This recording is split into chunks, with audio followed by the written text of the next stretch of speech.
Eita. Bom dia, gente. Acabei de acordar, estou aqui tomando meu cafezinho. Aí resolvi gravar esse vídeo aqui. Na verdade, eu ia compartilhar uma palavra que eu achei num caderno meu de meditações. Ia compartilhar essa palavra com um irmão. Eu falei, vou gravar um vídeo e aí eu mando o link para ele, ele ouve a palavra e de repente abençoa outras pessoas também que possam assistir, né? E essa meditação é sobre os olhos, em relação àquilo que nós olhamos, para onde nós vemos e o que como isso influencia a nossa vida espiritual.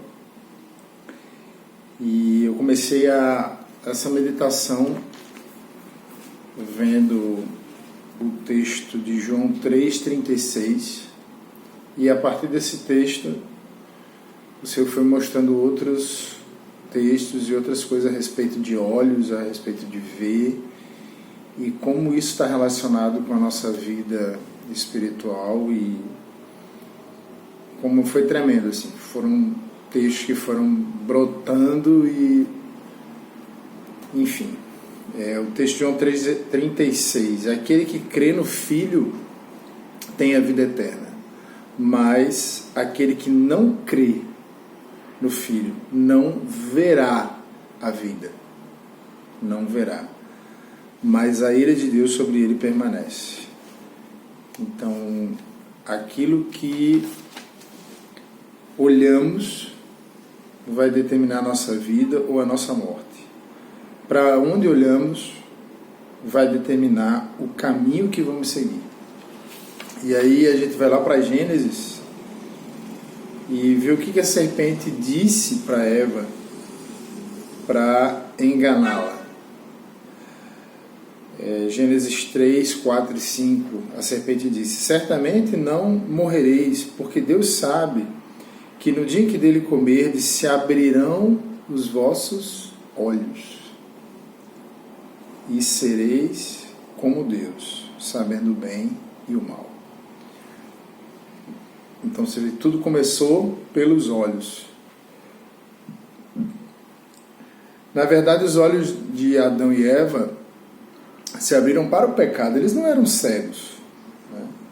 Eles enxergavam. Eva viu o fruto. Esse abrir de olhos era um abrir de olhos espiritual, não era um abrir de olhos carnal, né? E daí a queda começou, então, por aquilo que o homem botou os olhos dele.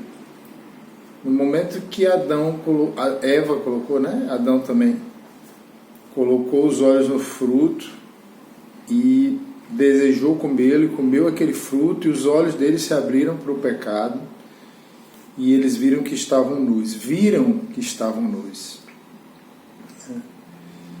Então, a queda começou, não foi pelo que o homem pegou, não foi por onde o homem andou, nem cheirou. A queda começou por aquilo que o homem viu.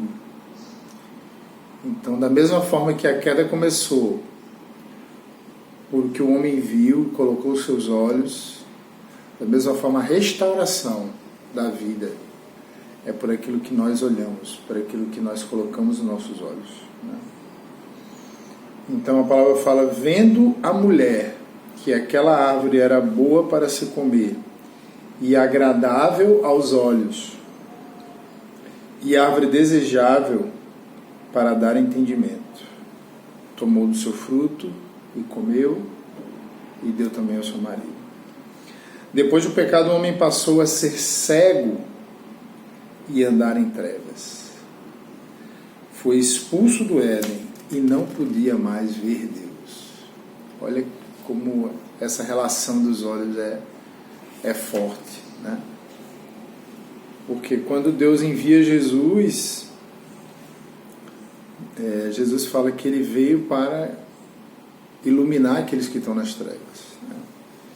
Quando Deus chama Paulo e envia aos gentios, ele diz assim: Você vai abrir os olhos deles, a fim de que saiam da escuridão para a luz e do poder de Satanás para Deus. Atos 26, 18. Então, o que Deus fez para iluminar o homem e libertar o mundo da escuridão? Deus enviou a luz ao mundo. Deus enviou Jesus. Então, Jesus tornou a falar-lhes dizendo: eu sou a luz do mundo. Quem me segue, de modo algum andará em trevas, mas verá a luz da vida. João 1, 4 e 5. Nele estava a vida, e a vida era a luz dos homens. E a luz resplandece nas trevas, e as trevas não a compreenderam. Perdão, essa é a referência desse texto aqui que eu li agora. Nele estava a vida, e a vida era a luz dos homens. João 1, 4 a 5. Houve um homem enviado por Deus, cujo nome era João. Este veio para testemunho, para que testificasse da luz, a fim de que todos crescem por ele. Não era ele a luz, mas veio para que testificasse da luz. Ali estava a luz verdadeira, se referindo a Jesus. Ali estava a luz verdadeira que alumia a todo homem que vem ao mundo. Ou seja, todo homem está em trevas, todos os homens estão cegos e precisam da luz que é Jesus para serem iluminados e poderem ver de forma perfeita, de forma clara, de forma espiritual.